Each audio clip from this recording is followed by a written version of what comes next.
Ako si Doc Sagot. Answer ng answer sa inyong mga katanungan. Alam nyo ba, tayo raw mga Pilipino malakas at makisig kaya di sakitin. Ang tanong, totoo ba to? Ating alamin.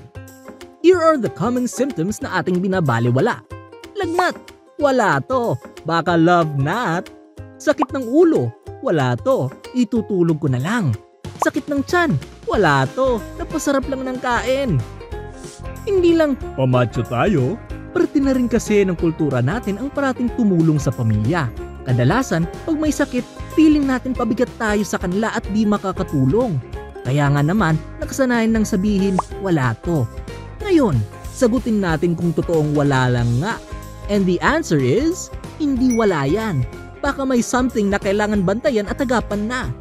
Ang mga sintomas, kahit maliit, ay paraan ng iyong katawan magsabi na huy, may something na. Ang lagnat means meron kang nilalabanan na infection. Pwedeng COVID, dengue o pwedeng iba pa. Ang sakit ng ulo, baka simula na ng sakit.